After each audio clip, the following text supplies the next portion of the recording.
ರಮೇಶ್ ಜಾರಕಿಹೊಳಿ ಅವರು ಎಚ್ಚರಿಕೆಯಿಂದ ಮಾತನಾಡಬೇಕು. ಯಡಿಯೂರಪ್ಪನವರು ರಾಜ್ಯ ಕಂಡಂಥ ಅಪ್ರತಿಮ ಹೋರಾಟಗಾರ. ರಾಜ್ಯದಲ್ಲಿ ಹೊತ್ತು ಕಾಲಿಗೆ ಚಕ್ರವನ್ನು ಕಟ್ಟಿಕೊಂಡು ರಾಜ್ಯಾದ್ಯಂತ ಪ್ರವಾಸ ಮಾಡಿ ಹಳ್ಳಿಗೆ ತಿರುಗಿ ಯಡಿಯೂರಪ್ಪ ಪಕ್ಷ ಸಂಘಟನೆ ಮಾಡಿದ್ದಾರೆ. ಅನಂತಕುಮಾರ್ ಆದಿಯಾಗಿ ಅನೇಕ ಹಿರಿಯರ ಜೊತೆಲಿ ಕೈ ಜೋಡಿಸಿದ್ದಾರೆ.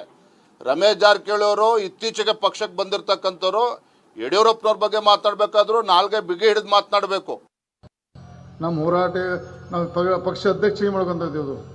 ಆದರೆ ಮೊನ್ನೆ ನಡೆದಂಥ ಒಂದು ಘಟನೆಯಲ್ಲಿ ನಾನು ಬೆಳಗಾವಿ ಪ್ರೆಸ್ ಮೀಟ್ ಮಾಡಿದಾಗ ನಾನು ಯಡಿಯೂರಪ್ಪ ಬಗ್ಗೆ ಏನು ಮಾತಾಡಿದ್ದೆ, ವಿಜೇಂದ್ರ ಅವರು ಒಂದು ಪತ್ರಿಕಾಗೋಷ್ಠಿಯಲ್ಲಿ ಹೇಳಿದ್ದಾರೆ.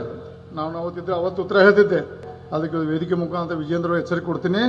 ವಿಜೇಂದ್ರ, ನೀನು ಬಚ್ಚ, ನೀನು ಯೋಗ್ಯ ಇಲ್ಲ, ರಾಜ್ಯ ಅಧ್ಯಕ್ಷ ಆಗಲಿ ಹೋಗಿಲ್ಲ.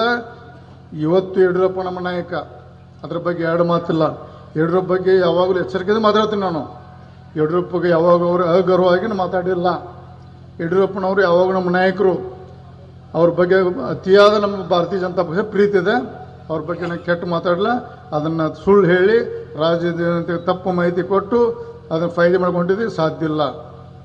ಒಂದು ಮಾತು ಹೇಳಿದೆ ನಾವು, ರಮೇಶ್ ಜಾರಕಿಹೊಳಿ ಎಚ್ಚರಿಕೆ ಮಾತಾಡಿ ನಾನು ರಾಜ್ಯದಲ್ಲಿ ಎಲ್ಲೇ ನೀವು ತಿರುಗಾಡ್ಬೇಕು ಕಷ್ಟ ಆಗ್ತದೆ. ನಾನು ಆಯ್ತಪ್ಪ ವಿಜೇಂದ್ರ, ನಾನು ಶಿಕಾರ್ಪುರಲ್ಲೇ ಬರ್ತೀನಿ, ಡೇಟ್ ನೀ ಫಿಕ್ಸ್ ಮಾಡಿ, ನೀ ಯಾವಾಗ ಬಾ ಅಂತ ಶಿಕಾರ್ಪುರದ ಸ್ಟಾರ್ಟ್ ಮಾಡ್ತೀನಿ.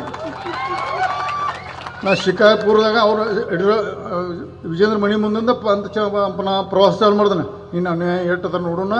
ನಾ ಅದಕ್ಕೆ ನಿನ್ನ ಸವಾಲು ಸ್ವೀಕಾರ ಮಾಡಿದ್ದೇನೆ. ಯಾವಾಗ ಹೇಳು, ನೀನೇ ಡೇಟ್ ಫಿಕ್ಸ್ ಮಾಡಿ. ನಾ ಶಿಕಾರ್ಪುರದಿಂದ ಪ್ರಾರಂಭ ಮಾಡ್ದೇನೆ ನನ್ನ ಪ್ರವಾಸ.